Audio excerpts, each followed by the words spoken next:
about Bezos that's fascinating here is that you kind of say, wow, well, what does this do to his image? In a bizarre way, this kind of like faceless, monolithic Amazon and Jeff Bezos, Bezos, he's, this kind of like mysterious guy, makes him almost human. Just like Us Magazine, hey, he's just like you and me, and he's playing this brilliantly. And it is stunning that even after Pecker has been called by Mueller and has been called by investigators, right, that he's still playing this game. The other interesting thing to unpack here is that Bezos has hired a security, group to go after this, and it seems like the leading candidate behind this is Sanchez's brother, who, guess what, surprise, surprise, has relationships with a lot of Trump allies, specifically Roger Stone. So you can't write this stuff.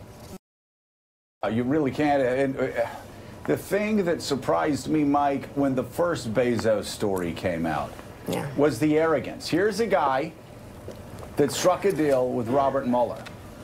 And then they spent, what, $400,000 on this one piece? They spent, it looked like they spent more money than any piece going after a guy, Jeff Bezos, that 99% of Americans that read the National Enquirer didn't care to read about. I mean, this reminded me of the National Enquirer cover that accused Donald Trump's first national security advisor, General Flynn, of being a Russian spy. Trump discovers Russian spy inside White House, and it's General Flynn. And we said at the time, oh, well, guess who's about to get fired? And, of course, Flynn got fired, I think, later that week. But the arrogance of them to continue to do Donald Trump's bidding and now to do the Saudis' bidding and then send a letter that I would guess a lot of lawyers around Jeff Bezos would think is extortion. And I think maybe some people in the Southern District of New York might think is extortion. The arrogance is really staggering. Well, you referenced what to me is one of the most amazing aspects of this story, in that David Pecker had cut a deal with a special prosecutor, and he's back in the batter's box, basically on the fringes of extortion, Joe, as you just pointed out. And Gene, you are housed in the paper that Jeff Bezos owns, runs.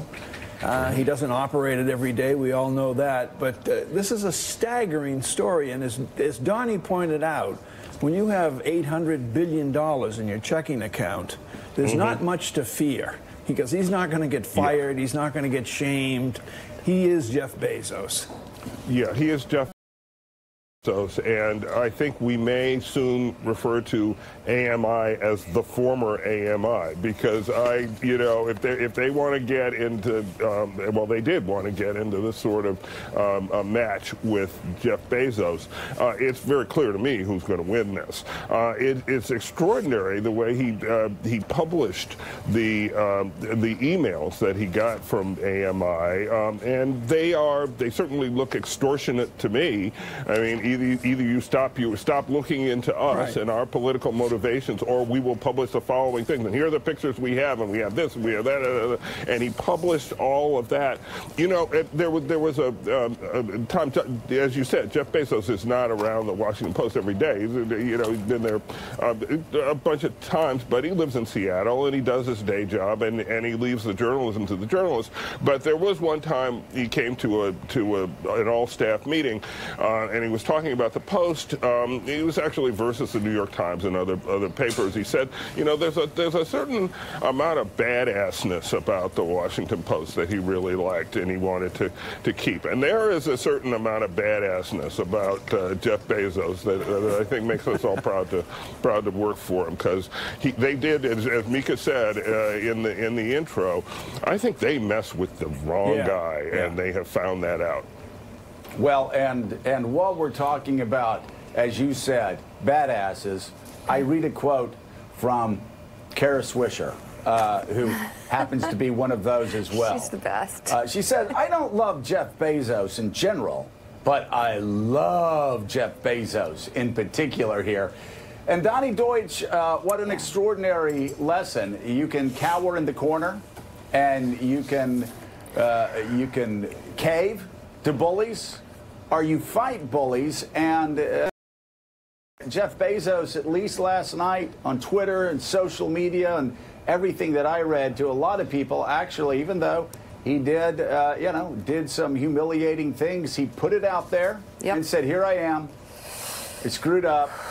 And I'm not going to let you bully me over this. The guy was a hero to a lot of people and made people like Kara Swisher, who, again, said, I don't love him in general, suddenly look at this guy and go, okay, yeah, I respect that guy. What a lesson for people when they're dealing with crisis management. Yeah. To make this even more fun, you have to also understand, and this comes directly from Donald Trump's former attorney.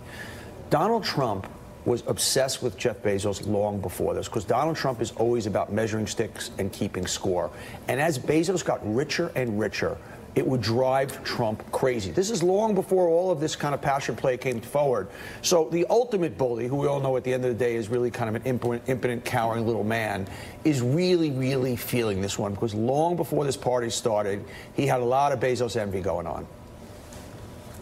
Hey, Dylan, so what happens next? What part of the story are you going to be following today? Sure. Well, in the immediate, does AMI weigh in? Do we get comment from AMI? Do we get comment from David Pecker? But the bigger picture here, Joe, I want to go back to what you're talking about with the arrogance.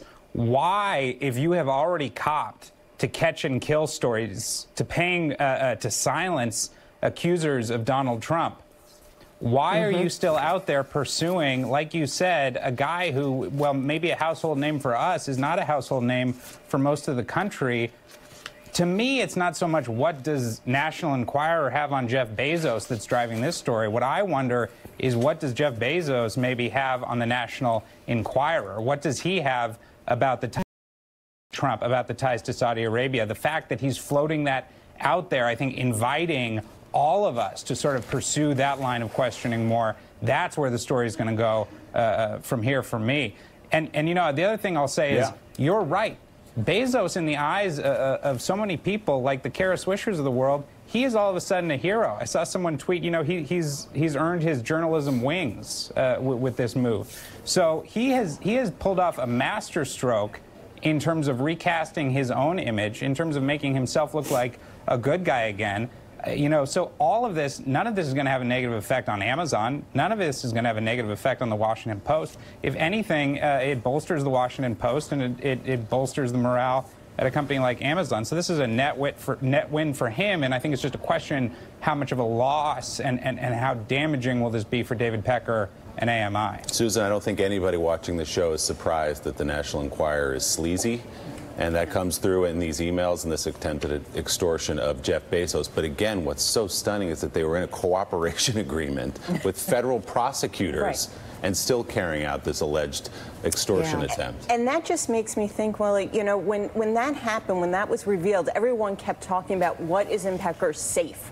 Everyone, that was a big deal, and I think that we may see that this is an ongoing pattern of behavior, which will even further bolster what Bezos is saying right now as being, you know, blackmailed, fringe blackmail, however you want to look at it. Yeah. Well, Susan, I wonder, a good question to ask is, and again, please don't answer because we don't have evidence, but a good rhetorical question, Susan, is, who else has a National Enquirer blackmailed for the benefit of Donald Trump? Any House members? Any Senate members? Any political adversaries? Any editors? We know he tried it with talk show hosts. That didn't work. Who else has the National Enquirer blackmailed since Donald Trump became president of the United States? What political enemies who actually didn't have the means to push back in the same way a legitimate that Jeff question. Bezos pushed back? And it seems that, you know, no one would be, if you're willing to go after Jeff Bezos, you know that you can go after anybody else. So I think that's a great point, Joe. Who else along the chain has he gone after? And I'll add one more thing, and that is that you really get the sense that this sort of Keystone Cop nature of doing business, from Trump to his friends, his stooges. I mean, to send Jeff Bezos an email extorting him and blackmailing him in black and white. I mean, you've got to be incredibly stupid.